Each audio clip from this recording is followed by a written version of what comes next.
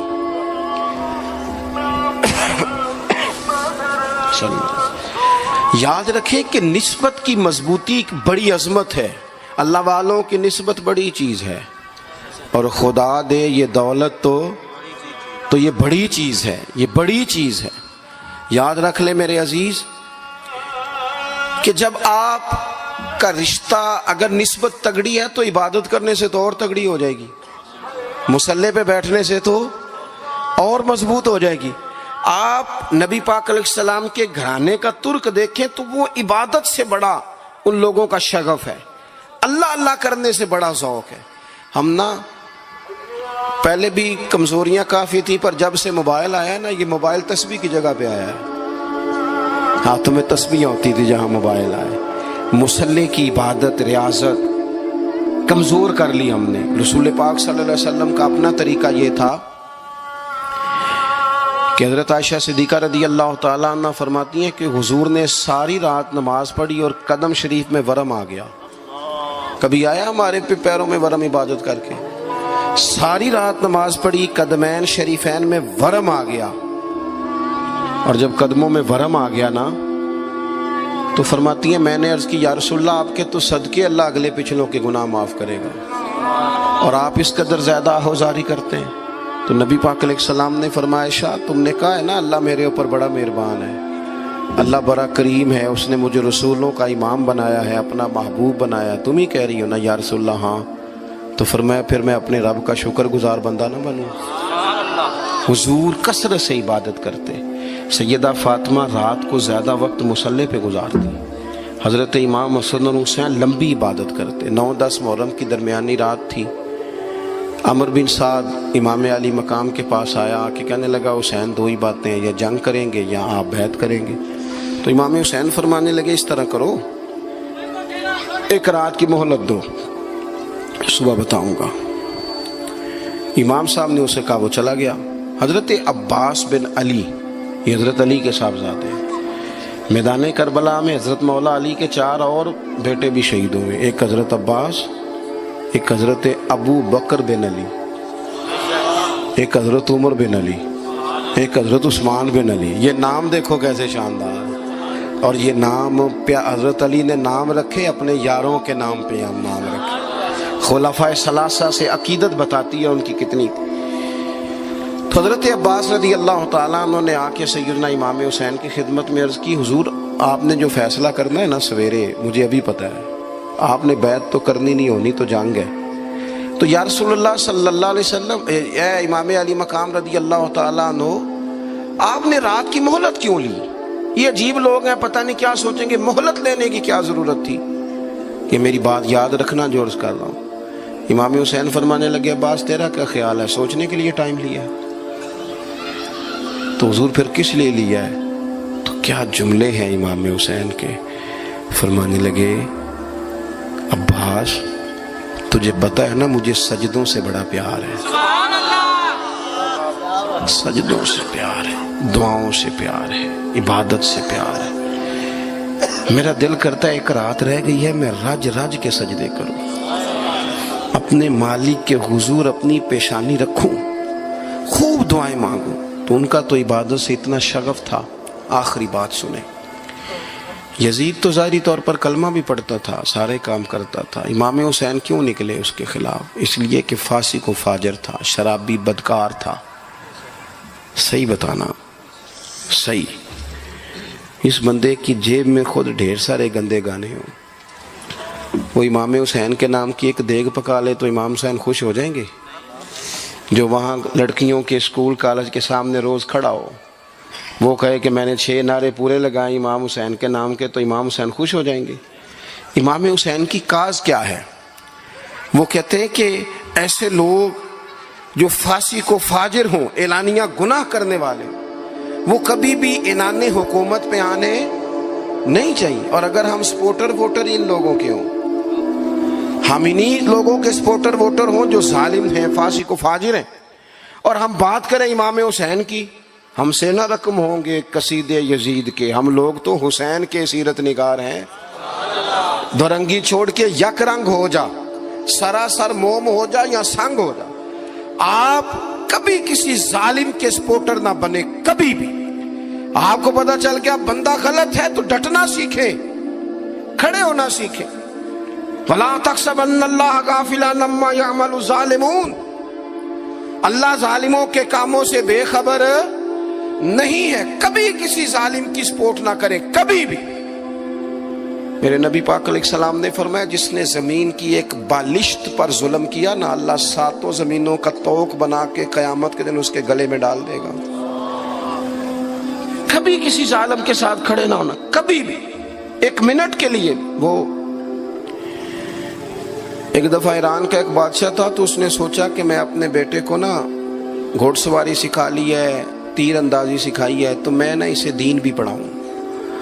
اس نے ایک بزرگ عالم کا انتخاب کیا کہ میرے بیٹے کو آپ نا کتاب و سنت پڑھائیں۔ تو بچہ ایک زمانہ استاد کے پاس کئی سال جاتا رہا۔ جب اس کی تعلیم مکمل ہو گئی نا، تو ایک دن فارغ ہو گیا، جس طرح ہمارے ہاں چلیں آمین ہوتی ہے یا دستار ہوتی ہے، بچے کی تکمیل ہو گئی۔ ایک دن ویسے ہی استاد صاحب نے گھر بلایا، کہا پتر میرے پاس آؤ۔ بچہ چلا گیا تو استاد صاحب نے اندر سے کنڈی لگا لی اور بچے کو کافی سارے تھپڑ مارے، کھینچا، زد و کوب کیا، مارا۔ بچے نے گھر آ کے والد کو شکایت لگائی تو والد کہنے لگے، پتر تیرے استاد عالم فاضل بندے ہیں، ایسے بلا وجہ مارا، میری سمجھ میں نہیں آتا۔ ماں کو کہا تو اماں کہنے لگی، پتر تیرا باپ کہتا تو ٹھیک ہے، چلو حالات بدل گئے، زمانہ بیت گیا، وہ بادشاہ فوت ہو گیا، یہ بیٹا تخت پہ بیٹھا۔ اب وہ درد نہیں جاتا تھا اندر سے کہ استاد نے زیادتی کی میرے ساتھ۔ اس نے پہلا حکم یہ جاری کیا کہ میرے استاد کو بلاؤ۔ استاد بڑے بوڑھے ہو گئے تھے، ضعیف تھے، چھڑی پہ جھکے ہوئے، 2 بندے لے کے آئے، استاد جی کو کھڑا کیا، استقبال کیا، کرسی بھی دی۔ کہنے لگا، استاد جی ناراض نہ ہونا، میں بے اختیار تھا، آپ سے پوچھ نہیں سکا، آج میں نے پوچھنے کے لیے بلایا ہے۔ میرا قصور کیا تھا؟ استاد صاحب نے یوں آنکھیں کھولی، کہنے لگے پتر یہ جو آج دن آیا نا اسی دن کے لیے مارا تھا، یہ جو آج دن آیا ہے نا اسی دن کے لیے تیری پٹائی کی تھی۔ کہا استاد جی کیوں؟ کہنے لگے پتر کتنے کو سال ہو گئے مار کھائی کو؟ کہا کو 13-14 سال ہو گئے، بھولی تو نہیں نہ زیادتی؟ کہا جی بھولی نہیں۔ فرمانے لگے اس لیے ہی تجھے مارا تھا کہ ایک نہ ایک دن تو نے باپ کی جگہ پہ بیٹھنا ہے، پتر خیال رکھنا اگر میں نے تیرے ساتھ کوئی زیادتی کی تھی تجھے 14 سال نہیں بھولی تو بھی کسی کے ساتھ نہ کر بیٹھنا، اسے قیامت تک نہیں بھولے گی، اور ایک عدالت صبح قیامت بھی لگے گی، پھر وہاں جواب دینا ہے۔ ثم لتسألن یومئذ عن النعیم، جو تمہیں اقتدار کی نعمت ملی ہے اس کا خیال رکھنا، اللہ تعالیٰ حساب لے گا۔ غریب آدمی کو قرض کی ضرورت پڑ گئی، 1000 دینار چاہیے۔ میں کہہ چکا ہوں کہ درہم چاندی کا ہوتا تھا، دینار سونے کا، اب 1000 دینار لینا ہے۔ تو جس بندے سے اس نے کہا، اگرچہ وہ نیک بندہ تھا، اس نے کہا یار 1000 دینار دے دو، تو کہنے لگا کوئی گواہ ہے تیرے پاس؟ وہ کہنے لگا غریبوں کا گواہ کون ہوتا ہے؟ ہاں ایک گواہ ہے۔ کہا کون؟ کا میرا رب، وہ تیرے اور میرے بیچ گواہ ہے۔ اس نے کہا کوئی کفیل، اگر تو پیسے نہ دے سکے تو وہ بعد میں دے دے، یا تجھے کچھ ہو جائے تو وہ دے دے۔ اس نے کہا کفیل بھی میرا اللہ ہی ہے، میرے پاس اگر ہے تو رب کریم کا نام ہے، اگر اعتماد کر سکتا ہے تو کر لے۔ بندہ نیک تھا، اس نے کہا رب کے نام پہ، رب کی کفالت پہ، اللہ کو گواہ بنا کے میں تیار ہوں تجھے 1000 دینے کی۔ اس نے 1000 دینار دے دیا، وقت واپسی کا طے ہو گیا، وہ چلا گیا پیسے لے کے۔ اس نے پوری محنت کی کہ میں نے وقت پہ پیسے لوٹانے، پوری محنت بھی کر لی، اللہ نے مدد بھی کر دی، پیسے بھی اس تاریخ کو اسے مل گئے۔ بعض لوگوں کا تو لوٹانے کا دل ہی نہیں نہ ہوتا۔ فرمایا حدیث پاک میں کہ تو لوٹانے کا ارادہ کر، رب تیری مدد بھی فرمائے گا۔ لیکن یہاں بہت سارے لوگ کہتے ہیں خیر ہے، ارادہ ہی نہیں، تو پھر جس طرح کا بندے کا گمان ہو رب بھی اسی طرح کا معاملہ فرماتا ہے۔ اس نے پیسے جمع بھی کر لیے اور واپس دینے کو تیار بھی ہو گیا، لیکن رستہ بحری جہاز کا تھا، کشتی کا تھا، دریا کے رستے واپس آنا تھا۔ اب وہ جب آ گیا دریا کے کنارے تو بڑی کوشش کی، پر وہاں اسے کوئی کشتی نہیں ملی۔ وقت پہ پیسے لوٹانے ہیں، سفر کرنا ہے، اب سواری میسر نہیں ہے۔ سوچ سوچ کے پریشان تھا کہ میں نے تو اللہ کے نام پہ لیے۔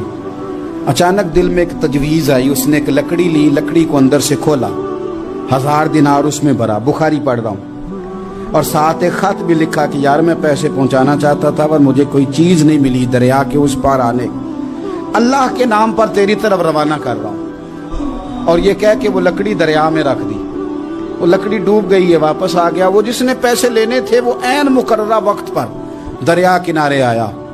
صبح سے سرے شام تک اس نے انتظار کیا، دل ڈھلنے لگا تو دل میں خیال آ گیا کہ یار نہیں، اس نے دینے ہی نہیں، جھوٹا وعدہ کر گیا، پہنچا ہی نہیں وقت پہ۔ اب جب واپس لوٹنے لگا تو اچانک دریا میں ایک لکڑی تیرتی ہوئی دکھائی دی، کہنے لگا لے جاتا ہوں، شام کو روٹیاں پکانے کے کام آئے گی، ایندھن بنا کے جلا لوں گا، ہنڈیا پک جائے گی۔ لکڑی اٹھا کے جلانے کے لیے گھر لایا، گمان تھا کہ وہ نہیں آیا وعدہ کر کے، اللہ کو کفیل اور وکیل بنا کے اور گواہ بنا کے پھر بھی نہیں آیا۔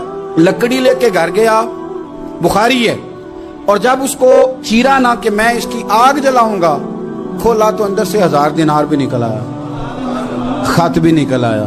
اب ذرا سمجھنا، اس کے دل میں بات کس نے ڈالی کہ تو لکڑی میں پیسے ڈال دے؟ اللہ نے۔ اس بندے کو مقررہ وقت پہ کنارے بھیجا کس نے؟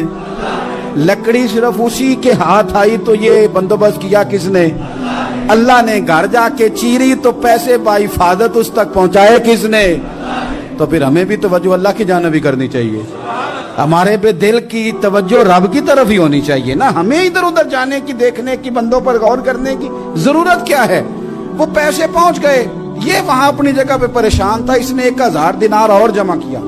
پھر دوبارہ ایک دن دریا کنارے آیا، کشتی مل گئی، بیٹھ کے اپنے اس بھائی کے پاس آیا، کہنے لگا دیکھنا مجھ پر بدگمان نہ ہونا، پیسے اس تاریخ کو بھی جمع کر لیے تھے، دریا پہ آیا تھا پر کشتی نہیں ملی تھی، پھر میں نے نا لکڑی میں ڈال کے خط ڈال کے تیری طرف بھیج بھی دیے تھے، لیکن آج میں پھر لے کے آ گیا ہوں۔ وہ کہنے لگا خوش ہو جا، جس رب کو تو نے میرا اور اپنا گواہ بنایا تھا اس رب نے میرے تک پہنچا بھی دیے ہیں۔